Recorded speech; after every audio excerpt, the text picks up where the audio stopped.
The cottage cost me $542,000. The lawyer slid the deed across his desk on a Thursday afternoon in late May, 3 weeks after Mom's funeral. Dad had been gone for 2 years already. The property had been in our family since 1967. I drove up from Toronto the next morning. Victoria Day weekend was coming, and I wanted to get the place opened up before the summer people arrived and clogged Highway 11. The drive took just under 3 hours. I stopped in Gravenhurst for coffee and a sandwich, then continued north into Muskoka. The trees were that fresh, almost painful green they get in late spring. The lake still had that cool, dark look. Summer hadn't quite arrived yet. The cottage sat on 2 acres on the eastern shore of Lake Roseau. My father bought it when I was 7, back when you could still afford waterfront on a teacher's salary. He was a math teacher. Mom taught English. They'd saved for years. I remember the day we first saw it. The driveway was 100 yards of packed dirt and pine needles, winding down through white birch and maple to a small clearing. The cottage itself was modest. 2 bedrooms, a screened porch, a tiny kitchen, but it had a boathouse and a dock, and the water out front was deep enough for swimming. I'd spent every summer there until I was 18. My sister Patricia and I learned to swim off that dock. We'd spend entire days in the water, coming up only when Mom called us for lunch. Dad taught us to paddle a canoe, to read a map, to respect the wilderness. In the evenings, we'd sit on the porch and watch the sunset. The loons would start calling around 9 o'clock. That sound still gets me every time I hear it. Patricia and I had talked about the cottage after the funeral. She lived in Vancouver now, had for 20 years. Her daughter Melissa was 32, married to a guy named Brad. Patricia had no interest in keeping the place. Too far away. Too many memories, she said. I understood. My own wife Sarah had died 3 years earlier. Breast cancer. The cottage felt like one of the few places where I could still feel close to the people I'd lost. Patricia signed her half over to me. She didn't want any money for it. You'll actually use it, she said, and you need it more than I do. She was right about that. I'd retired from my job as a high school principal in March. 41 years in education. I was 62 years old and suddenly found myself with nothing but time. The house in Toronto felt too big, too quiet. I'd been thinking about spending the summers up north, maybe even selling the city place eventually. The cottage needed work. The roof was original. The dock needed replacing. But I had the time now, and I needed a project. I pulled into the driveway around noon that first day. The cottage looked smaller than I remembered. The cedar shingles had gone gray. The shutters needed paint. But the forest around it was exactly as I remembered. The smell hit me when I opened the car door. Pine and water and earth. Something in my chest loosened. I spent that first week cleaning. The place had been closed up for 2 winters. There was mouse damage in the kitchen. I replaced some screens on the porch. I hired a guy from town to fix the dock. I bought a new mattress for the main bedroom. I hung Sarah's photograph on the wall beside the bed. She'd loved this place. The second week, I started on the roof. I'm not a young man anymore, but I'm stubborn. I worked slowly, methodically. By the end of the week, I had a new roof on the main structure. The boathouse could wait. The third week, in early June, I finally had a chance to just sit. I'd bought a new Adirondack chair for the dock. I sat there in the late afternoon, watching the light change on the water. A loon surfaced about 20 yards out. It looked at me for a long moment, then dove. I felt something I hadn't felt in 3 years. Peace. My phone rang around 6 that evening. It was Melissa. Uncle Robert, Mom told me about the cottage. That's amazing. I'm so happy for you. Thanks, sweetheart. How are you? How's Brad? We're good. Really good, actually. That's kind of why I'm calling. She paused. I heard her take a breath. Brad and I have been building something really exciting. A wellness brand. We have about 30,000 followers now on Instagram. That's wonderful, I said. I had no idea what that meant. The thing is, we're ready to take it to the next level. We want to start doing in-person retreats. Yoga, meditation, digital detox, weekends, that kind of thing. Another pause. And when Mom mentioned the cottage, I thought. That would be perfect. I watched the loon surface again. Perfect for what? For the retreats. I mean, it's right on the water. It's beautiful. It's exactly the kind of authentic, rustic experience people are looking for. She was talking faster now. I was thinking we could do maybe one weekend a month during the summer. 20 people max. We'd handle all the logistics. The setup, the takedown, everything. You wouldn't have to do anything. Melissa, I'm living here. This is my home now. Right, totally. But you'd still be there most of the time. Just one weekend a month. Maybe two during peak season. And I'd pay you, obviously. We're charging $2,000 per person for a weekend. So that's $40,000 per retreat. I was thinking maybe we could do a 60-40 split. You get 60% just for the space. That's almost $25,000 for literally doing nothing. I was quiet for a moment. A breeze had picked up. The water had gone choppy. I appreciate the offer, but no. This is my home. I'm not interested in having strangers here. But Uncle Robert, this could be amazing for both of us. You could make real money, enough to cover all your property taxes and maintenance, and still have plenty left over. I don't need the money, Melissa. I need the peace and quiet. Just think about it, okay? Don't say no right away. Talk to Mom. She thinks it's a great idea. I felt something cold in my stomach. You already talked to your mother about this? Well, yeah. She said the cottage has always been a family place. She thinks it makes sense to keep that going. Patricia signed her share over to me.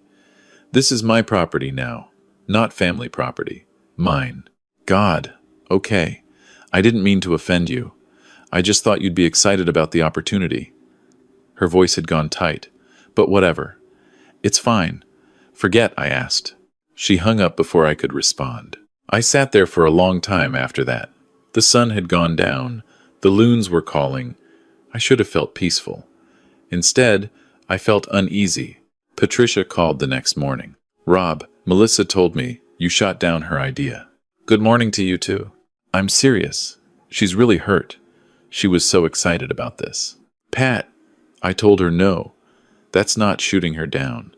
That's just saying no. But why? It's a great opportunity. You'd make money and she'd get to build her business. Everyone wins. I moved up here to have some peace. Not to run a hotel. It's not a hotel. It's one weekend a month. Maybe two. You'd still have the place to yourself most of the time. I don't want strangers here at all. That's the whole point. Patricia sighed. You know, Mom and Dad always said the cottage was for the whole family. They wouldn't have wanted you to be selfish about it. That word, selfish. It hit harder than it should have. I'm not being selfish. I'm using the place exactly as intended. As a home, Melissa's family too. And she's trying to build something. The least you could do is support her. By giving up my home one weekend a month? By being flexible. By thinking about someone other than yourself for once. I was quiet. Outside, a boat went by. The wake slapped against the dock. I'm sorry you feel that way, I said finally. But my answer is still no. Fine. But don't be surprised when Melissa stops calling.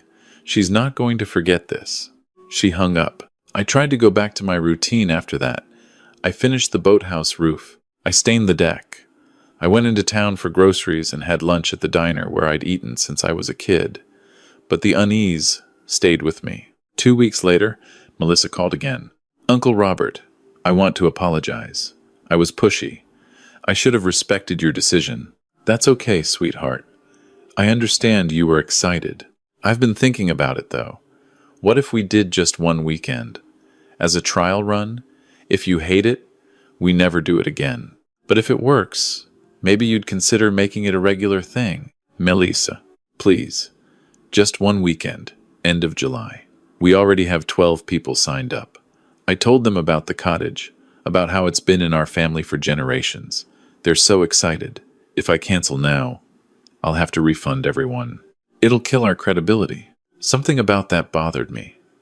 You already told people? Before asking me again? I know. I got ahead of myself. But I really thought you'd come around. Please, Uncle Robert, one weekend. I'm begging you. I should have said no right there. But she was my niece. And maybe Patricia was right. Maybe I was being inflexible. One weekend, I said. End of July. But that's it. This isn't a trial for anything. It's a one-time thing because you already committed to people. Thank you. Oh my God, thank you so much. You won't regret this, I promise. I regretted it before I even hung up. The next week, Melissa sent me an email. It had an attachment, a waiver form. She wanted everyone who came to the cottage to sign it. I called her. What's this about? Oh, just standard liability stuff, in case someone gets hurt on the property. Melissa, if we need liability waivers, maybe this isn't a good idea. It's just a precaution.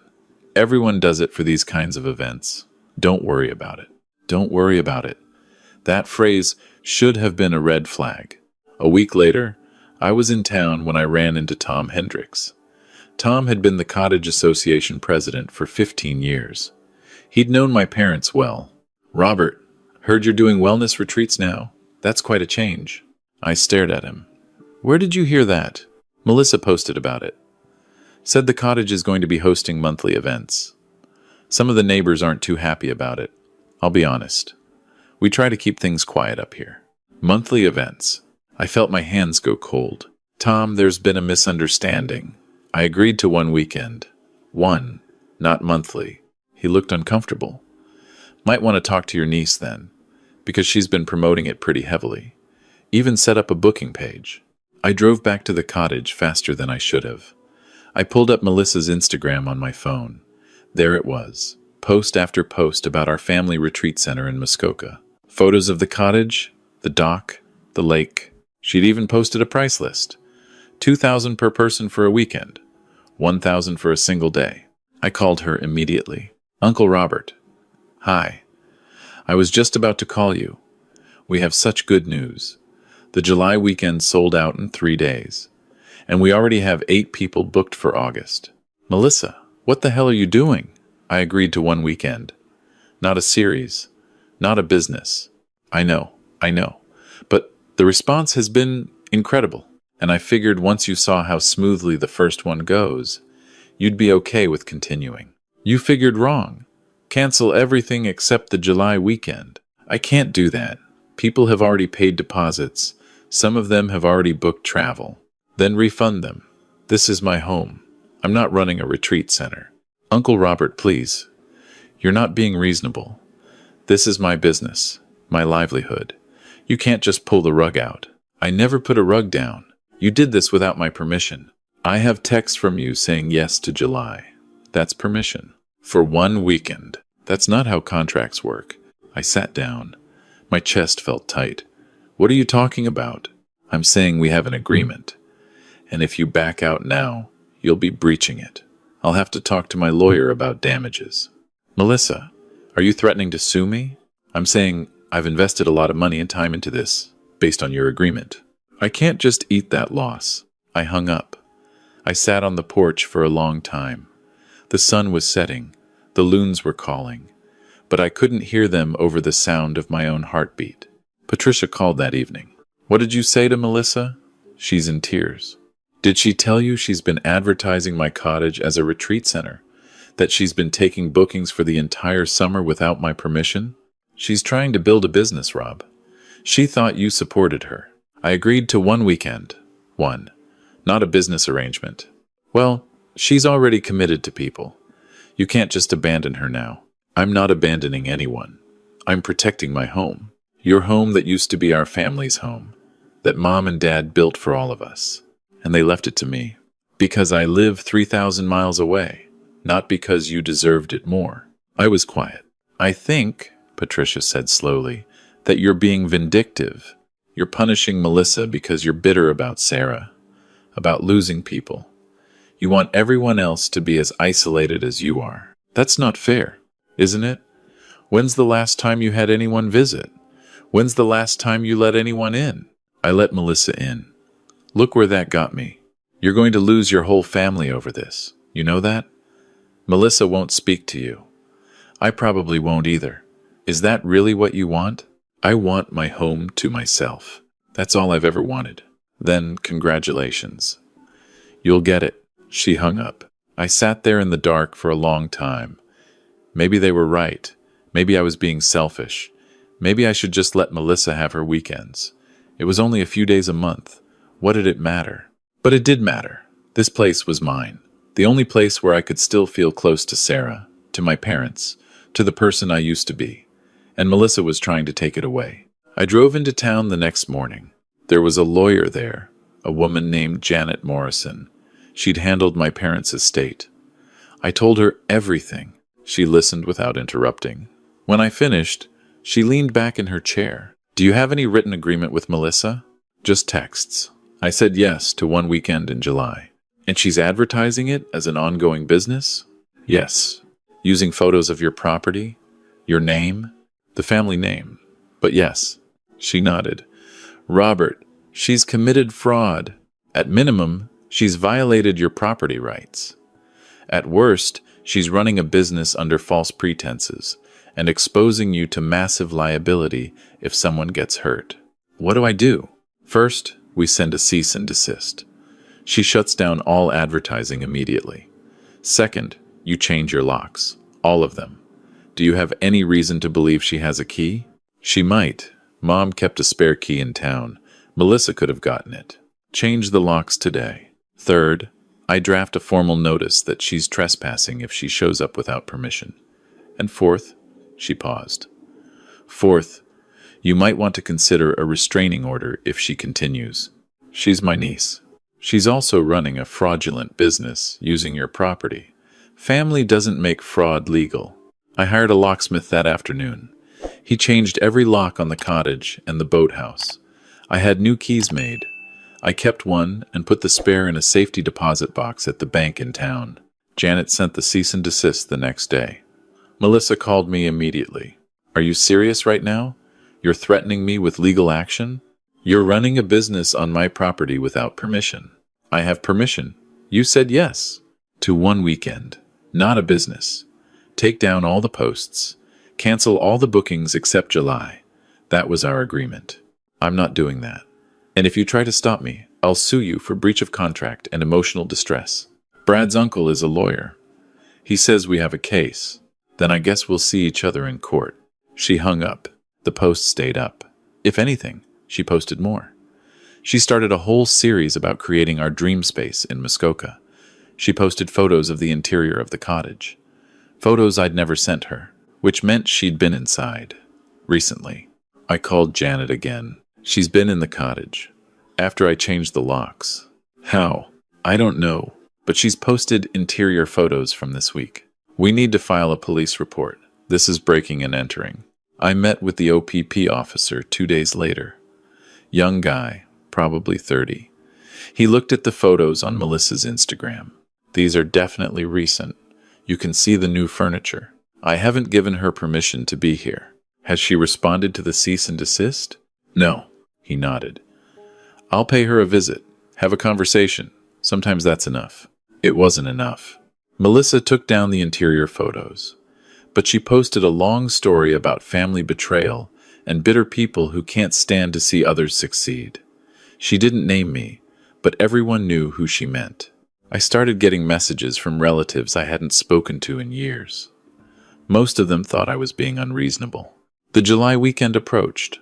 I was dreading it, but I'd agreed to it, and I'd honor that. One weekend, then never again. The Wednesday before, Melissa called. Just confirming logistics for Saturday.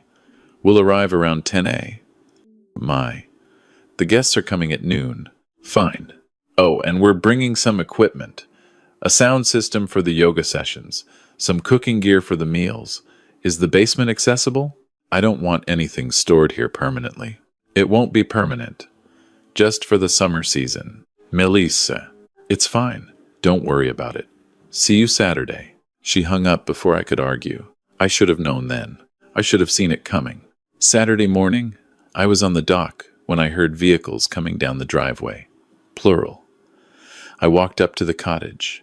There were 3 vehicles, Melissa and Brad in their SUV, another car I didn't recognize, and a van, a white cargo van with Serenity North Wellness printed on the side. Melissa jumped out. Uncle Robert, good morning. Thanks so much for doing this. What's with the van? Oh, that's for equipment. We have a lot of stuff to bring in. Melissa, I said one weekend, you're not setting up a permanent operation here. It's not permanent. It's just for the season. She waved at Brad. He was already opening the back of the van.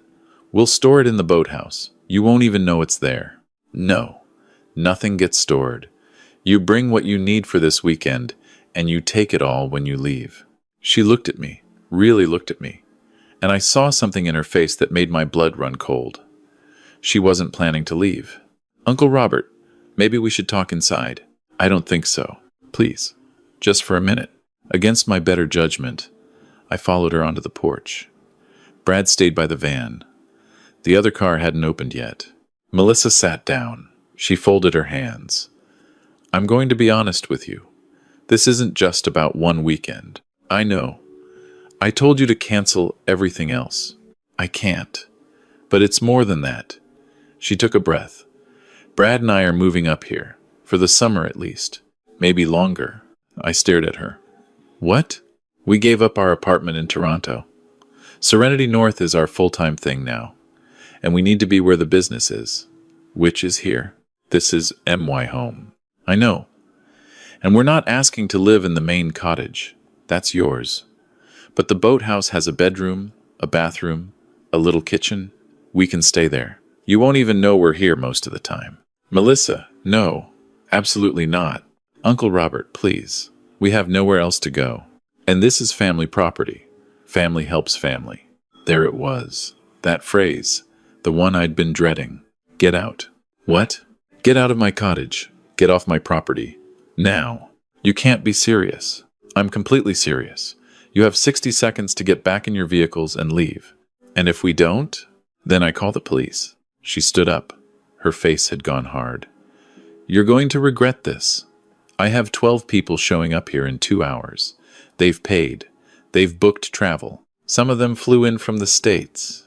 If you ruin this for me, I will sue you for every cent you have. Sue away. I pulled out my phone. I dialed 911. Wait.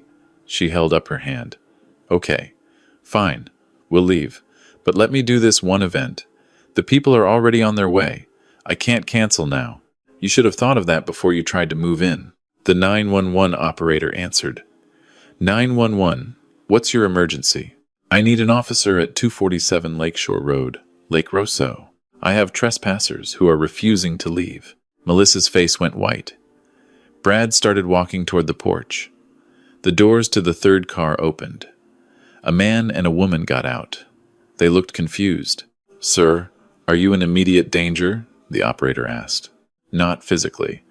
But they're refusing to leave my property. Units are on the way. Stay on the line. Brad reached the porch. What the hell, man? You need to leave. Now. We're not leaving. Mel has a business to run. Not on my property. The man from the third car walked over. I'm sorry. Is there a problem? We're here for the wellness retreat. I looked at him. There is no retreat. This woman has been advertising a business on my property without permission. I'm sorry you were misled, but you need to leave. The man looked at Melissa. What's he talking about? He's lying. This is a family dispute. Don't listen to him. I own this property. I have the deed. And I never gave permission for any business operation. The woman from the car was recording on her phone now. This is insane, Brad said. You said yes. You agreed to July. I agreed to one weekend. Not you moving in, not a business setup, not any of this. You're splitting hairs. I'm protecting my home.